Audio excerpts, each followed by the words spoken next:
C'est l'heure d'aller retrouver notre collègue, l'avocat. L'avocat est en feu ce matin. Le professeur est au bout du fil.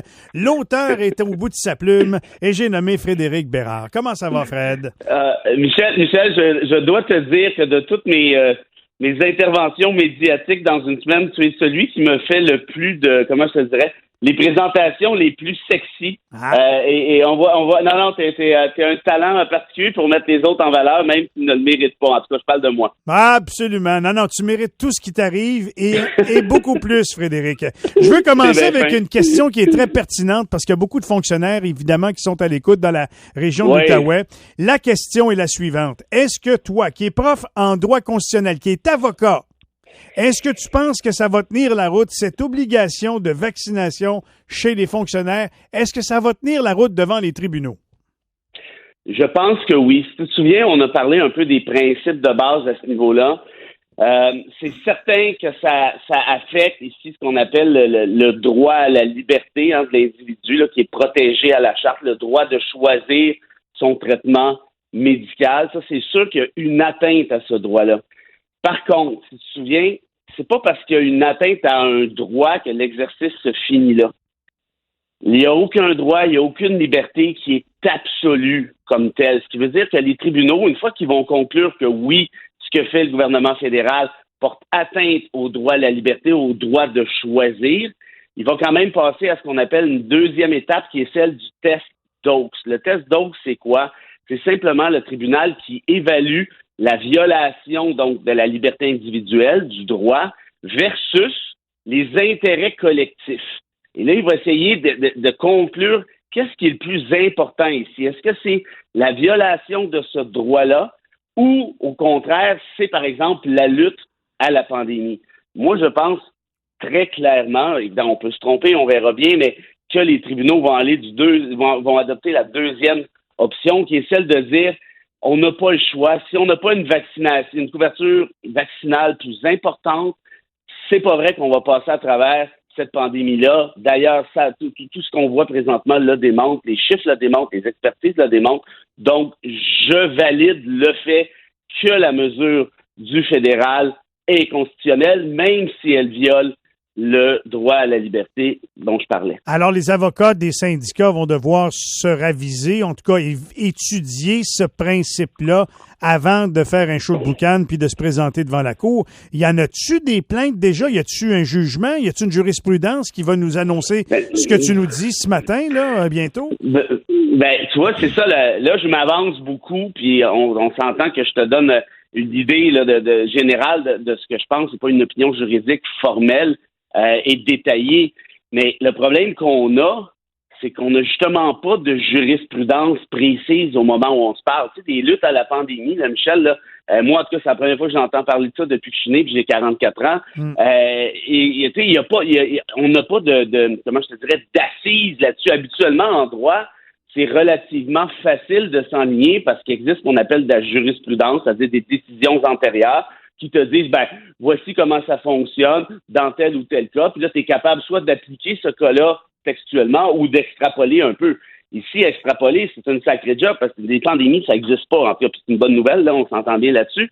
Donc, où les tribunaux vont aller, je pense, c'est dans la direction. En tout cas, ils vont être obligés de faire ce que je te dis. Ça, c'est certain. Donc, premièrement, oui, c'est clair que si tu forces quelqu'un à choisir entre sa job puis son droit à un traitement médical, très clairement, ici, il y a une violation. Ça, c'est officiel. Ça, je pense que ça fait aucun doute. Et là, restera le volet évaluation, comme j'expliquais, intérêt collectif versus droit individuel. Et là, évidemment, ça peut dépendre des juges, ça peut dépendre de la preuve qui est déposée, ça peut dépendre de pas mal d'affaires. Mais globalement, si tu regardes les décisions qui ont lieu avant aujourd'hui, pas en matière de vaccination, mais en matière de couvre-feu, par exemple, en matière de quand les voyageurs revenaient de l'étranger, les questions de quarantaine et ainsi de suite, les tribunaux ont à peu près systématiquement rejeté ces recours-là en disant un petit peu ce que je te dis.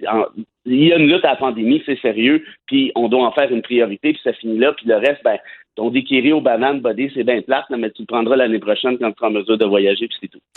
Très clair. Merci beaucoup pour cette opinion-là. Maintenant, on s'en va-tu en guerre, coudon? Parce que là, je regardais ça. Là, moi, je suis pas un spécialiste là, de l'échiquier international, qui aime pas qui, là, mais je sais que les Chinois se promènent en avion au-dessus de Taïwan, puis là, eux autres, ils dénoncent ça.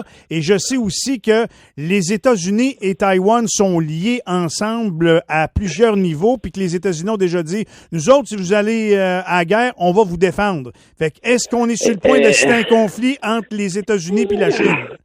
Écoute, je pense qu'on a raison d'être inquiet.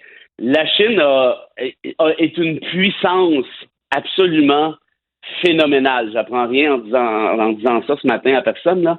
Mais phénoménale dans le sens de nec plus ultra. Puis plus ça va, plus elle est importante à tous les points de vue. Plus elle est puissante d'un point de vue économique, on le sait bien, mais aussi d'un point de vue militaire. Tu le dis, elle a envoyé encore tout récemment 56 avions sur le territoire aérien de Taïwan. Il y a des bombardiers là-dedans qui ont des capacités nucléaires.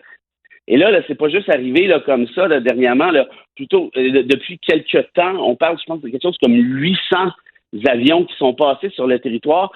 C'est clairement de la provocation. Et pourquoi la Chine agit de cette manière-là? C'est parce que Taïwan, ça reste une démocratie en quelque sorte, protège certaines valeurs, peut-être un petit peu plus occidentales en quelque sorte. Et surtout, la Chine nous dit, moi, là, je m'en vais vous écœurer à Taïwan, notamment parce que vous avez des armements militaires américains sur votre territoire. Et là, elle a envoyé un message très clair à Joe Biden en disant, vous nous provoquez, là.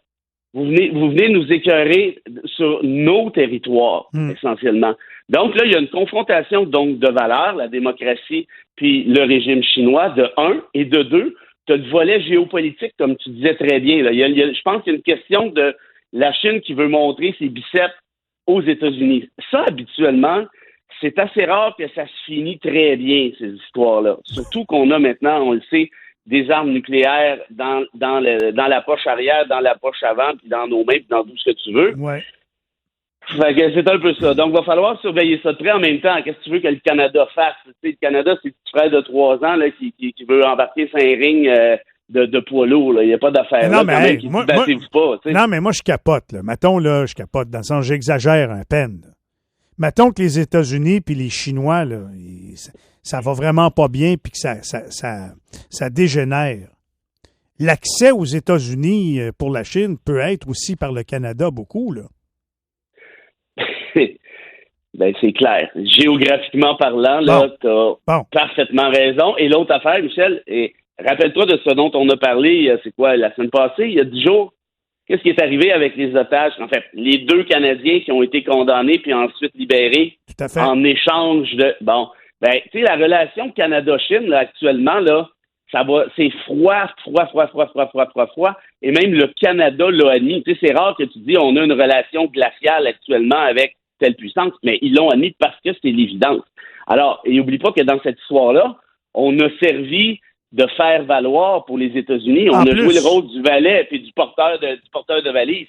Actuellement, et là, je veux pas faire peur à personne, mais la Chine, là, elle n'a absolument aucune sympathie pour le Canada au moment où on jase. Ça peut changer, les relations internationales, ça évolue, mais moi, je regarde aller la Chine depuis un petit bout de temps. Elle a des velléités très colonisatrices, entre guillemets, puis pas dans le sens où on l'entendait dans les années 50, d'aller ramasser Taïwan. Et elle l'a même dit, hein. Elle dit la prise totale de Taïwan est inévitable. Alors, je dis, c'est pas un secret, là, c'est pas juste des menaces avec des avions, c'est clairement ce qui s'en vient. Restera à voir comment vont réagir les États-Unis et restera surtout à voir peut-être pas surtout, mais quand même, voir qu'est-ce que le Canada va venir foutre dans cette histoire-là. Moi, j'ai de la difficulté à croire que ça peut bien se terminer pour nous. Hein. Très bien vulgarisé. Merci beaucoup, Frédéric, encore une fois. T'es une sagesse nécessaire à l'émission, 2 fois par semaine. Oh boy, écoute ça, je dirais pas ça. C'est la première fois que j'entends ce terme-là avec mon nom dedans, mais ça fait plaisir de l'entendre. Et je salue tous les auditeurs et auditrices. C'est un plaisir, comme à chaque lundi, jeudi, puis on se revoit bientôt d'après moi. Très apprécié. Merci beaucoup, Fred. Salut tout le monde. Bon week-end. Bye bye. Frédéric Bérard, avocat, professeur, docteur en droit constitutionnel.